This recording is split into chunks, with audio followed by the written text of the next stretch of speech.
Assalamualaikum warahmatullahi wabarakatuh. Waalaikumsalam. Waalaikumsalam warahmatullahi wabarakatuh.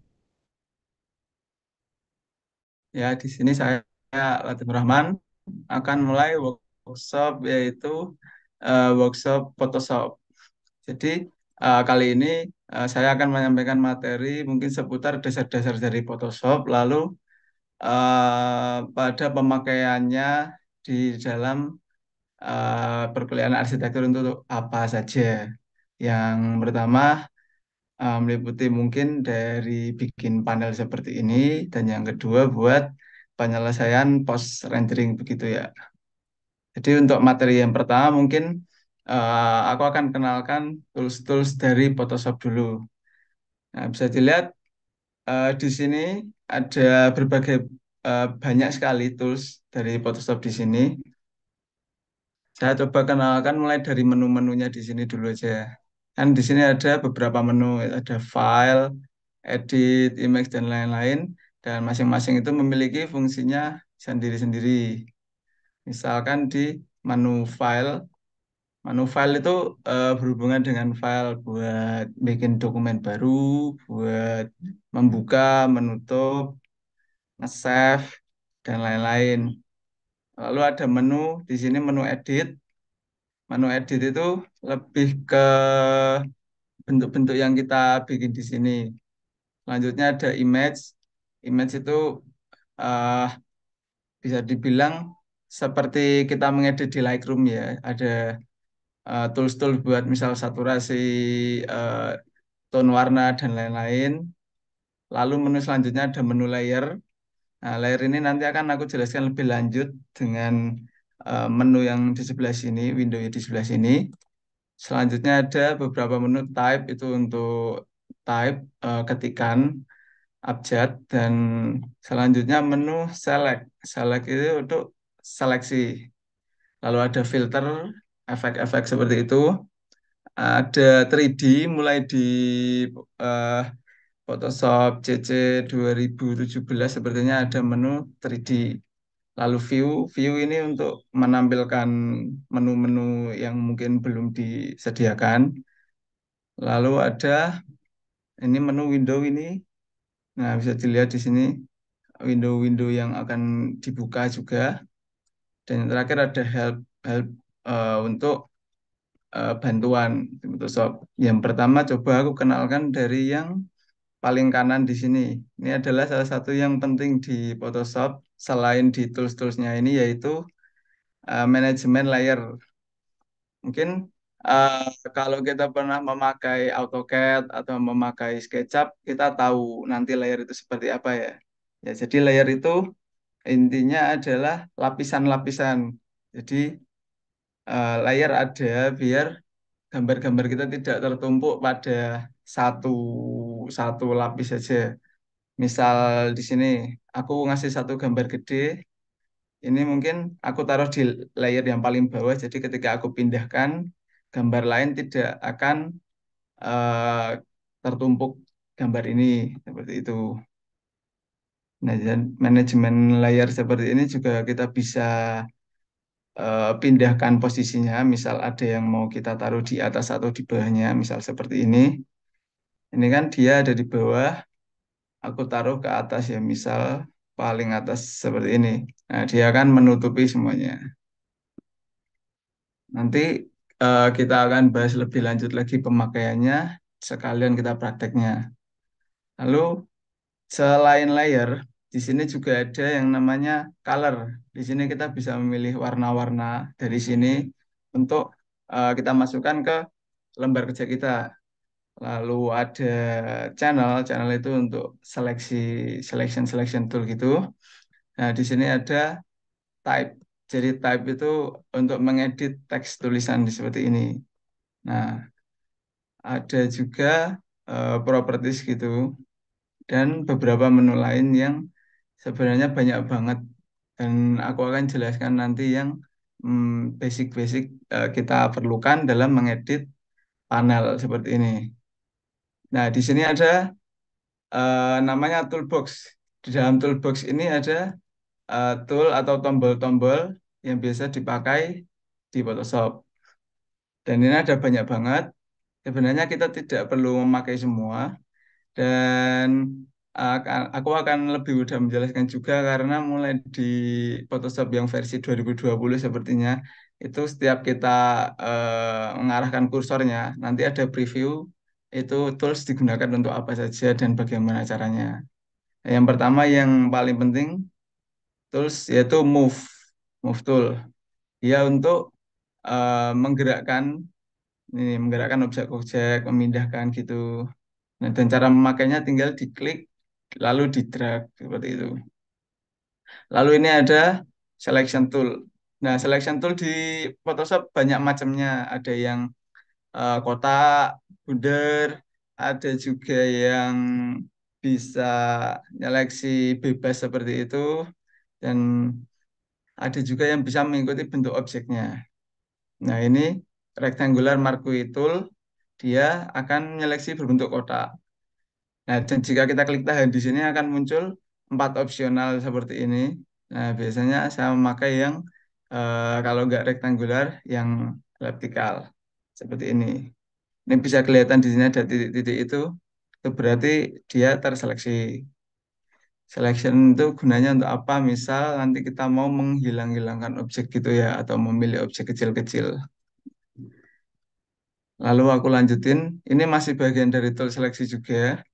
Bedanya yang ini kita bisa membuat seleksi dengan bebas. Ini namanya lasso tool. Ini ada lasso. Misal gini, kita mau bikin bentuk yang sangat abstrak gini ya. Nah, ini bisa terbentuk gini. Lalu ada submenu di bawahnya, itu poligonal. Nah, misal kita mau selection yang lurus-lurus gini. Nah, ini. Jadi pemakaiannya seperti ini.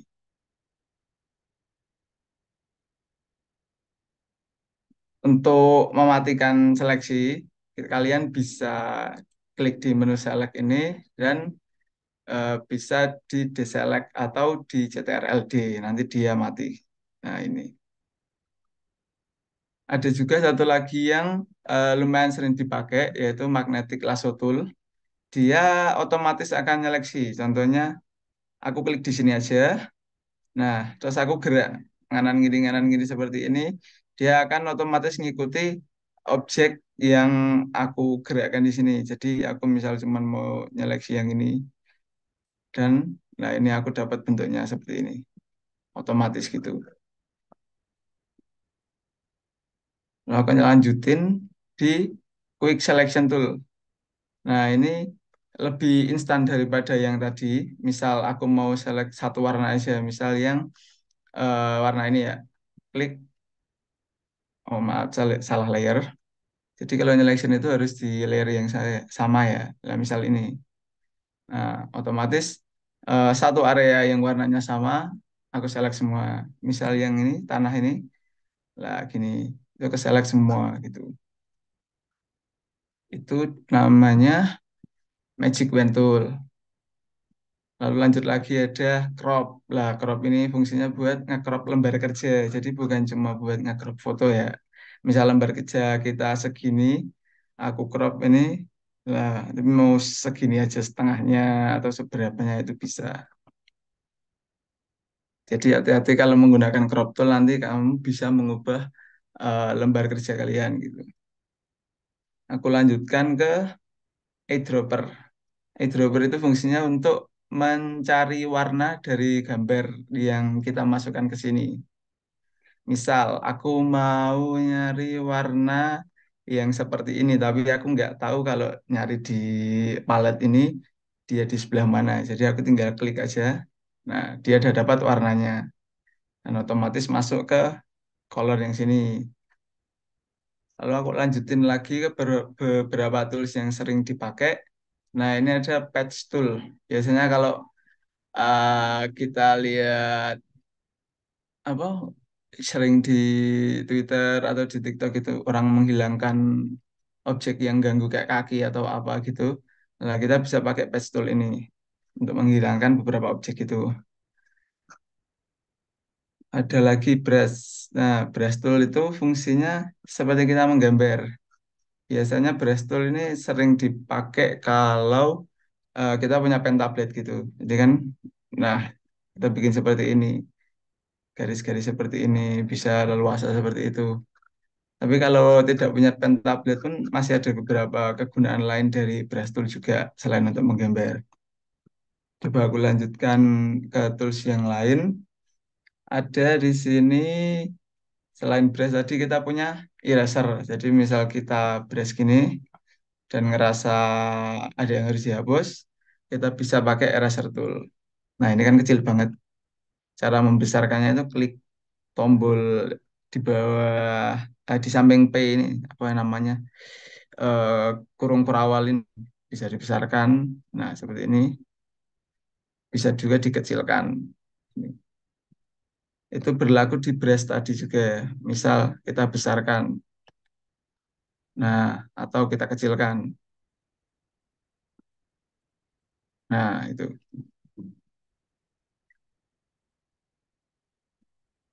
Aku lanjutkan lagi ya ke gradient tool. Nah, ini untuk membuat gradasi. Secara simpelnya untuk membuat gradasi. Lalu ada beberapa tool lain. Ini buat ngeblur, ini membuat memutihkan gitu. Dan ini pen. Pen ini biasanya buat membuat objek ya. Nih, misal mau bikin objek kotak gitu, nggak terlihat. Nah, gitu. Itu pen tool.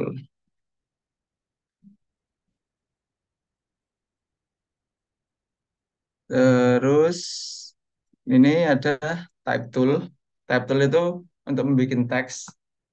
Nah, ini misal mau ngetik binar gini, dan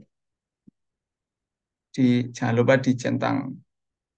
Atau mau bikin satu paragraf itu juga bisa. Nah, itu tadi kegunaan dari text tool ya. Lanjut setelah itu ada hand. Hand itu buat memindahkan gini. Tapi kalau di Photoshop yang versi terbaru, kita klik scroll mouse tengah itu. Jadi kayak di AutoCAD itu, ya nanti bisa ke scroll sendiri. Atau pakai navigasi ALT, CTRL, dan Shift. Jadi kalau mau ngezoom, ya kita tidak usah pakai tool ini. Ini kan akan kelamaan. Kita pakainya mencet Alt, terus scroll mouse tengah. Nah, itu nanti buat ngezoom. Ada lagi untuk menggeser ke kanan kiri, kita pencet CTRL, lalu scroll mouse. Nah, untuk atas bawah, mencetnya Shift. Nah, jadi dalam satu satu apa ini namanya, satu scroll mouse ini kita bisa menggunakan tiga perintah yang berbeda tanpa harus ngeklik-ngeklik seperti ini. Itu dia namanya shortcut.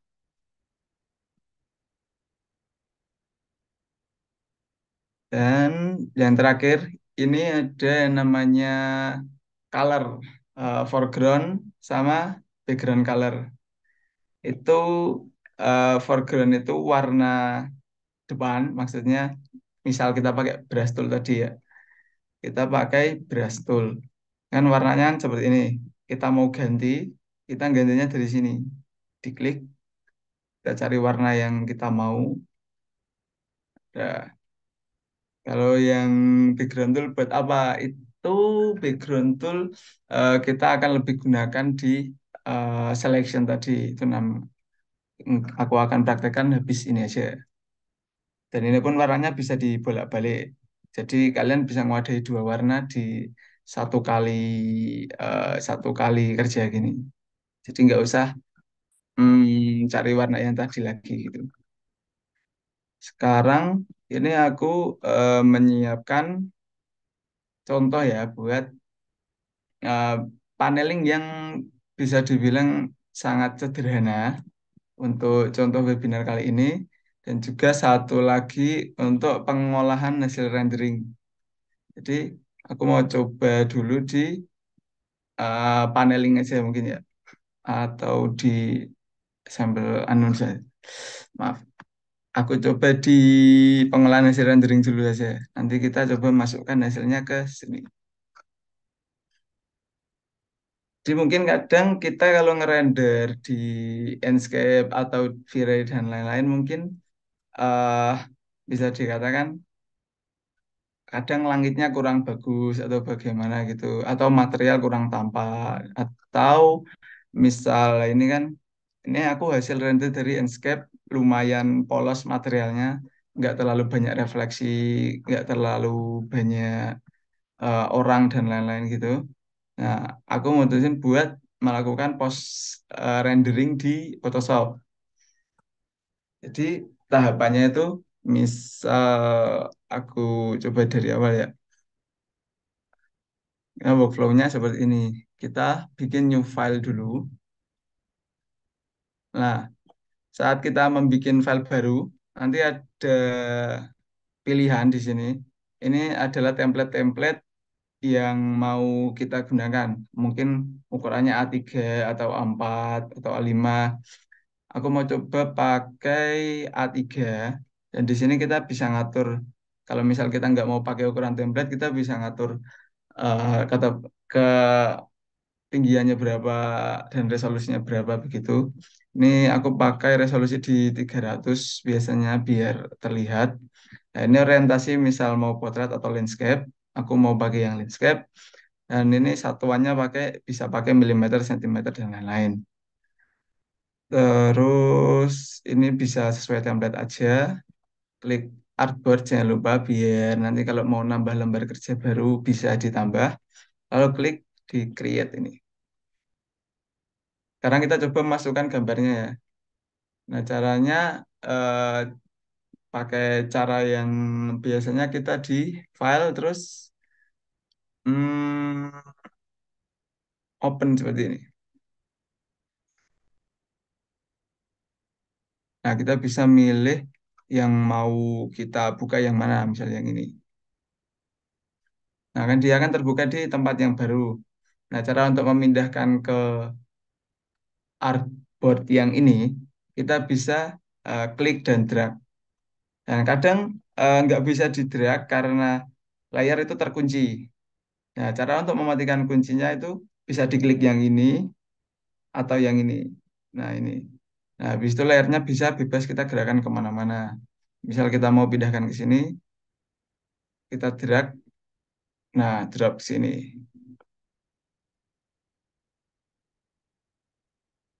Nah, kan di sini ukurannya kecil. Gimana cara membesarkannya? Cara untuk membesarkan gambar itu kita pakai CTRL-T. Nah, itu transform.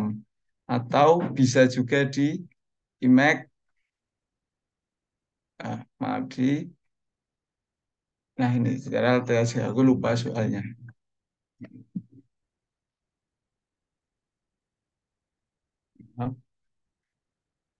Nah, di sini aku coba besarkan ya sampai segini misal.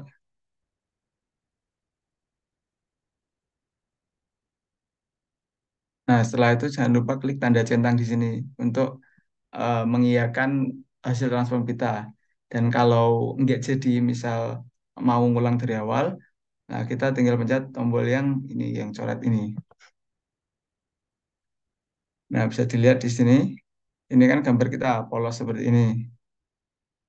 Lalu di sini tadi aku kan menambahkan langit ya. Di mana tuh tadi? Nah, ada langit di belakangnya. Kita bisa cari gambar langit itu, nyari dari Google, Pinterest, dan lain-lain, dan bisa kita masukkan langsung ke sini. Ada cara yang lebih cepat juga untuk memasukkan file, bisa kita drag and drop langsung ke sini, seperti ini. Tek. Nah, bisa di drag langsung dari folder ke sini. Jadi tanpa harus masuk ke import. Nah, ini kan langit ada di menutupi gambar kita yang tadi. Cara simpel biar langitnya ada di bawah, cukup layarnya kita pindahkan.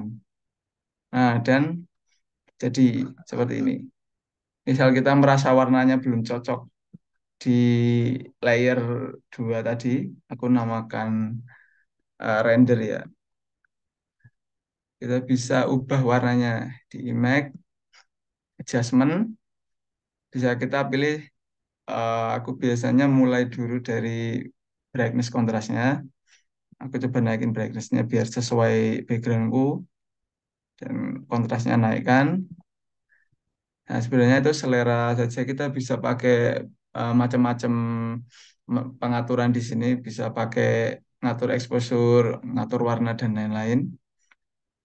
Sampai kita ngerasa warnanya cocok dan mungkin puas dengan tone yang mau kita cari warnanya gitu. Kayak, nah sampai sekarang sampai di sini kan udah tahu cara ganti langit. Lalu eh, kita lihat ada perbedaan di sini kan, cuman kayak polosan gitu ya jalannya, yang nggak ada apa-apanya. Nah di sini kan aku menambahkan kayak tekstur, nah ini aspal-aspal keras gini.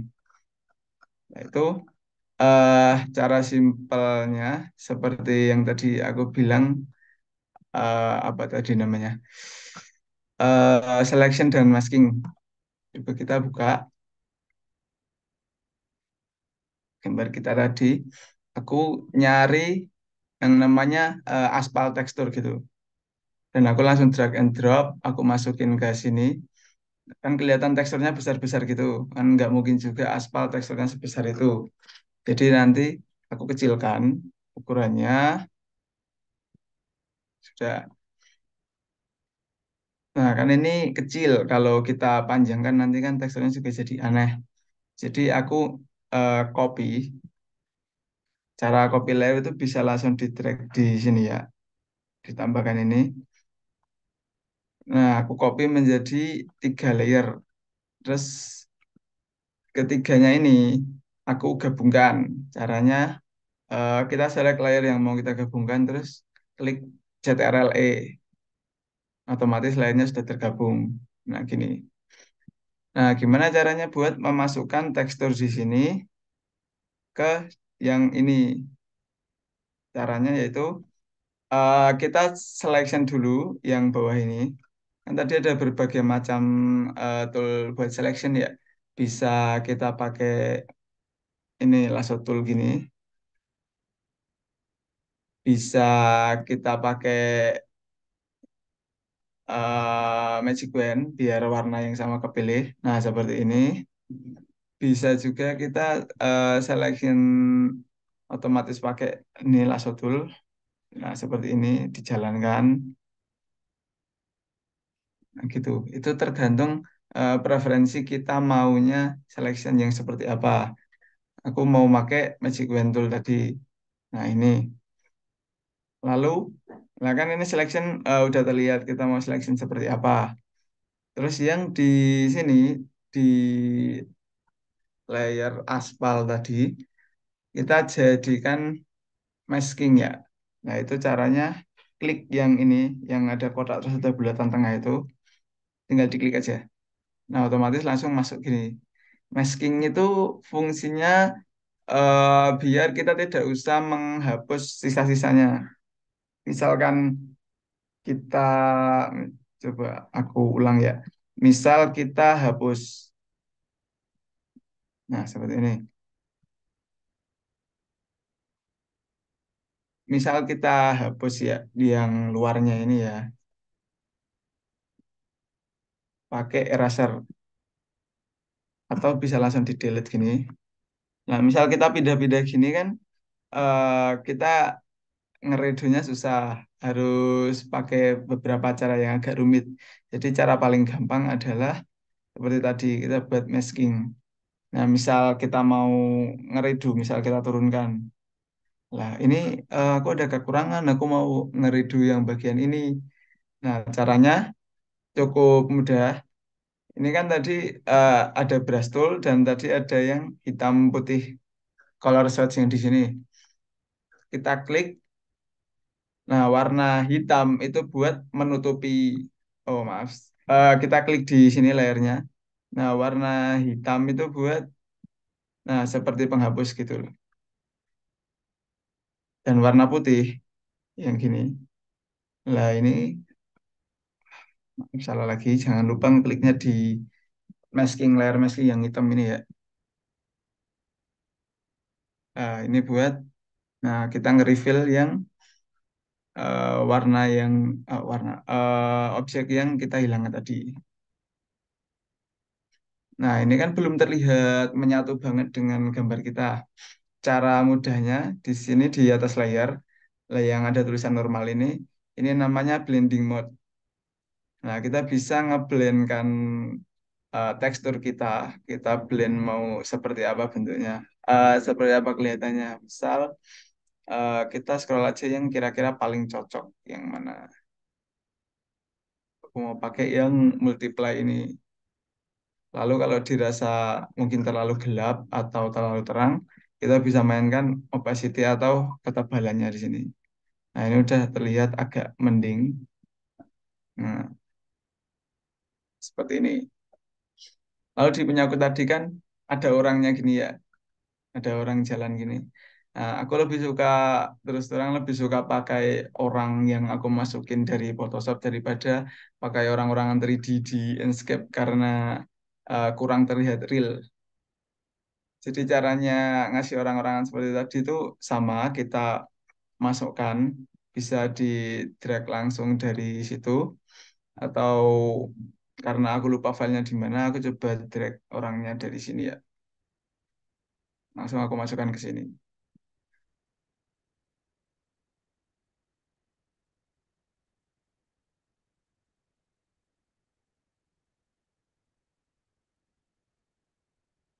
Nah, kita transform lagi, kita gedekan orangnya. Cara buat agar orang-orangan kita terlihat real ukurannya. Yang pertama tuh kita mencari horizon dari gambar perspektif kita ini dulu, dari renderingin ini dulu. Cara mencari horizon tuh kita bisa kira-kira ini yang sisi paling lurus itu yang mana. Nah, itu horizon kita. Cara menandainya, di sini kan ada penggaris, ini ada ruler. Nah, kita tarik dari penggaris ini sampai ke tempat yang kira-kira lurus. Nah, itu bisa kita jadikan patokan untuk horizonnya.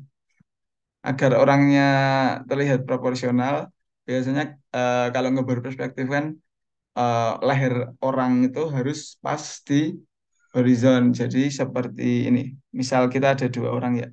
Satunya misal sekecil ini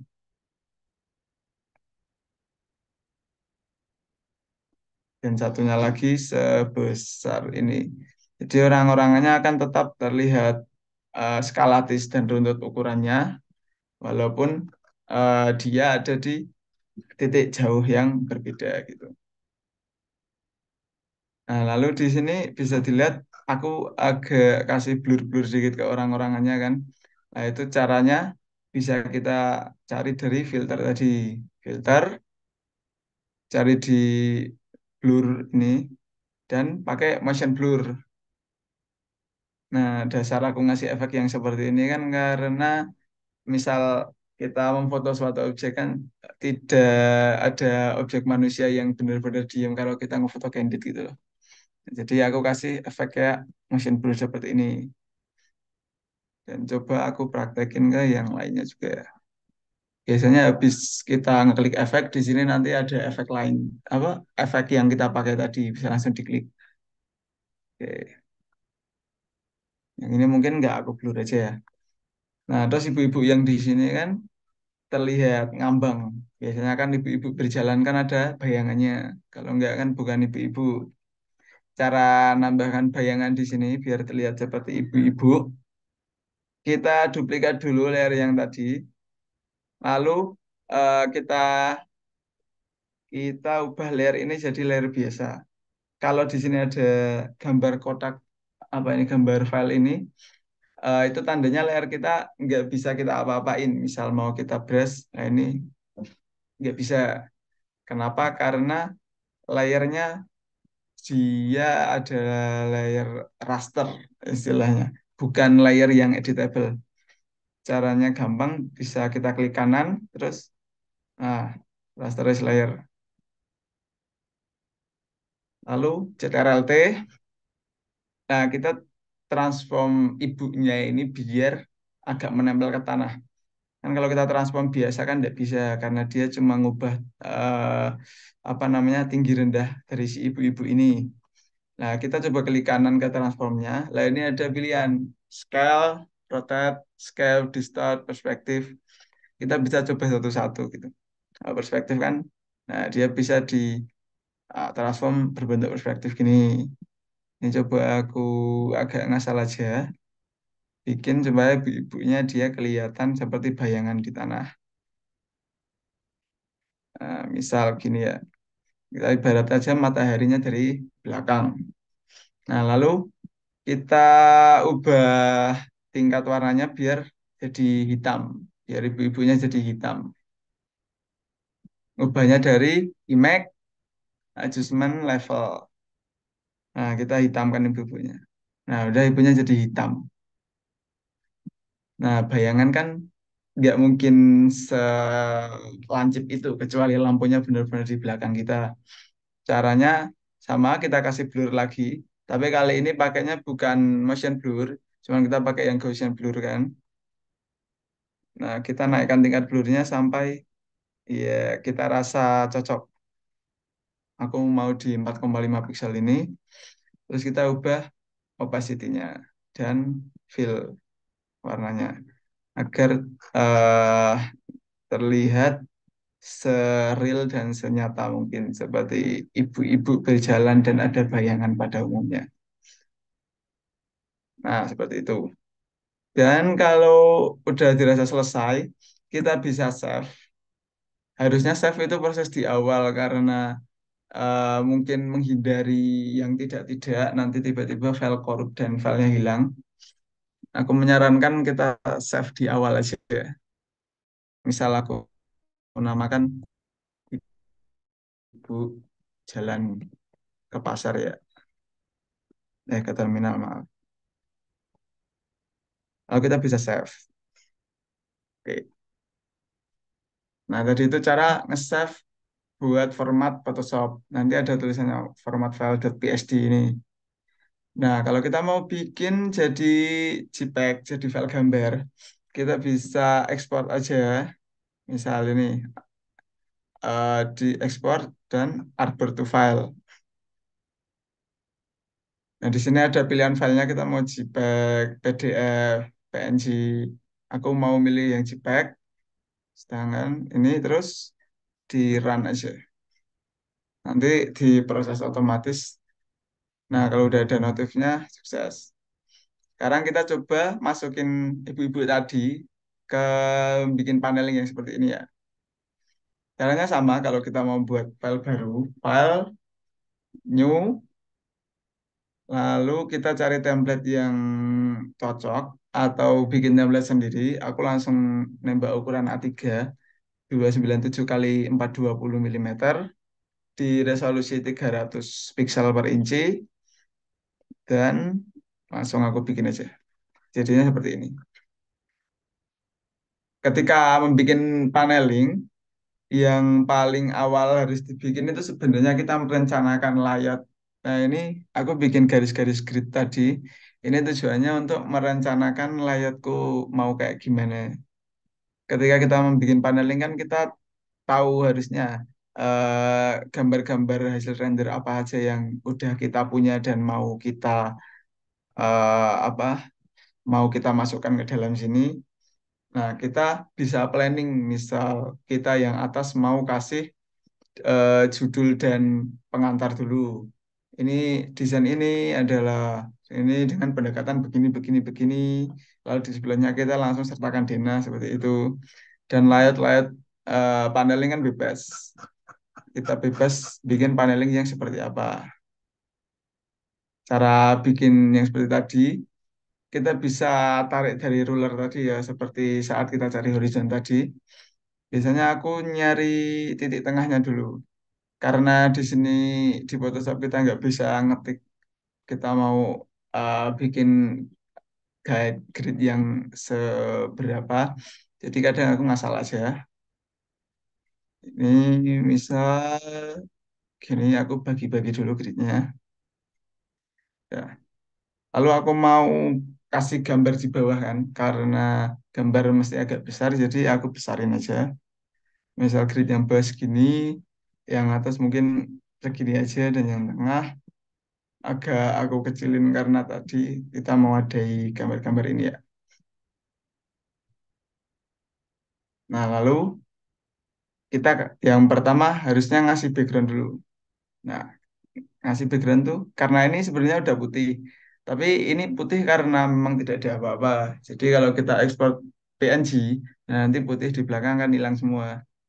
Nah, cara ngasih background, kita klik yang ini bulat-bulat separuh ini. Nah, kita kasih solid color. Itu buat membuat warna solid untuk latar belakang. Misal kalian mau putih atau agak kemerahan, biru, hitam, dan lain-lain. Coba aku mau pakai yang putih aja lah. Nah, jangan lupa layer untuk background itu kita lock aja. Biar nggak pindah kemana-mana. Ya. Terus aku mau memasukkan beberapa gambar. Misal aku masukkan gambar yang ibu-ibu tadi. Aku masukkan ke sini. Nah, aku tempatkan posisinya di agak bawah sini. Lalu jangan lupa dicentang atau klik enter. Terus kita kan mau mengecilkan ini tadi. Nah, kita bisa pakai cara yang masking seperti tadi. Aku mau pakai rectangular ini. Aku bikin kotaknya seberapa. Terus kalau kita langsung klik ini, nah kan kita cuman punya satu kotak yang kita masking tadi. Coba aku Ctrl Z. Nah, cara biar yang bawah yang masuk masking kita itu selectnya dibalik dulu. Bisa dari menu select terus inverse atau ini ada shortcutnya Shift Ctrl I. Nah, lalu kita klik ini. Nah, bisa dilihat yang di sini yang masuk frame dan yang di luar tadi, nah itu kita istilahnya kita hide gitu, kita sembunyikan. Lalu aku mau ngasih teks panjang di sini buat sampel aja gini ya.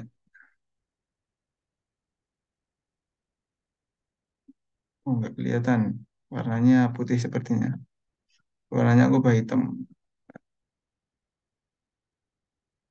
Misal kita mau ubah teks di menu ini, teks ini, atau kalau ini nggak muncul, kita lihat dari Windows dulu. Lalu di sini ada karakter. Nah, ini kita ubah fontnya. Aku mau pakai font Montserrat medium. Dan ini line spacing aku kasih auto. Dan ini kerapatan teks aku kasih agak lebar. Dan paragraf nyeting di rata kanan kiri. Aku penuhin teksnya. Dan seperti ini. Udah. Ini cara dasar kita membuat teks itu, bikin paragraf. Terus aku mau naruh denahku di sini. Karena aku lupa tadi denahnya aku taruh di folder mana, jadi aku mau langsung masukin dari sini aja.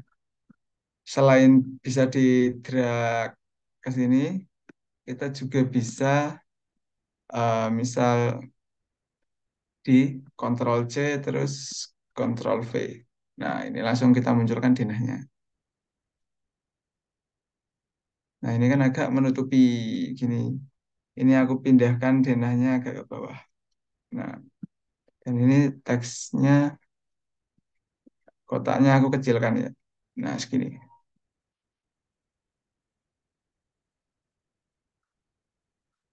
Lalu yang bawah aku mau isi foto-foto perspektif tadi. Misal aku import tiga foto perspektif ini bareng-bareng ya.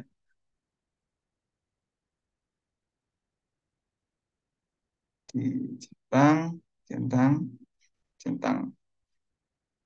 Karena tiga gambarku ini ukurannya sama, jadi aku langsung transform ketiga-tiganya biar menghemat waktu. Lalu tinggal disesuaikan posisinya. Dan ternyata kan kurang ini ya kurang besar ya.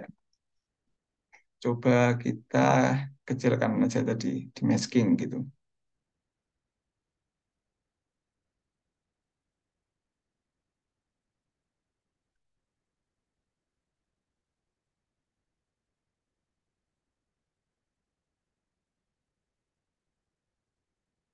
Kita masking lagi.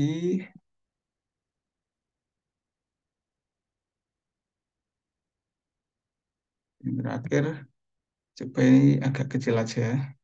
Masking. Oke, dapat. Nah, untuk perspektif seperti ini.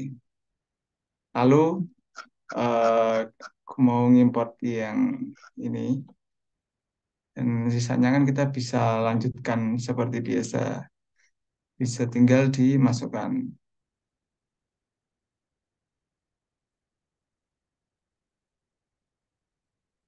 Bisa kita ubah ukurannya satu-satu atau kita ubah ukurannya bareng-bareng. Ketika kita mendesain di Photoshop terutama, kadang kita nemu masalah mungkin, ini layarnya ini terlalu banyak, jadi kita nggak tahu ini layar apa harus diklik satu-satu atau di hide satu-satu gitu kan. Cara gampangnya yaitu layarnya kita grup, bisa langsung di blok layarnya dan klik CTRL-G, jadi otomatis ke grup, atau kita drag ke icon folder ini, icon grup ini. Dia udah jadi grup. Nah, nanti kan layarnya udah lumayan rapi gitu. Lalu tinggal kita sesuaikan aja dengan kebutuhannya, kita mau gimana.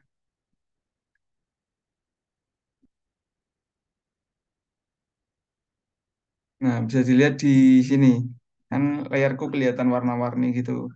Aku sering pakai warna untuk istilahnya apa ya, menggampangkan gitu. Jadi misal merah, aku kasih warna merah di gambar-gambar yang penting atau kasih kuning di teks gitu. Caranya itu kita bisa klik kanan gambar mata ini. Nah ini ada apa pilihan warna ini. Misal ini aku mau kasih warna merah. Yang teks misal aku mau kasih warna kuning. Nah, ini kan bisa kelihatan dari jauh tanpa aku harus ngecek itu layar teks atau layar apa gitu. Nah, seperti itu.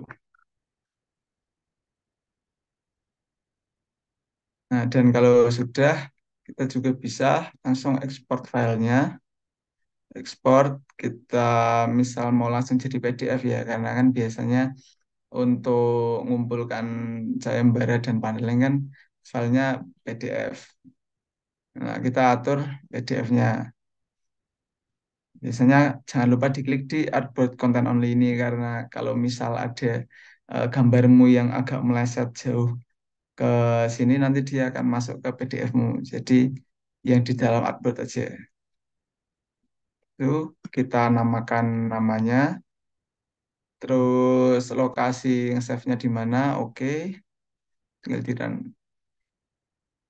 Biasanya processing PDF itu agak lama karena PDF kan bisa di zoom sampai detail gitu. Jadi dia filenya biasanya lebih besar. Nah, ini udah selesai dan oke, sudah selesai paneling kita. Kurang lebih dari saya materinya seperti itu.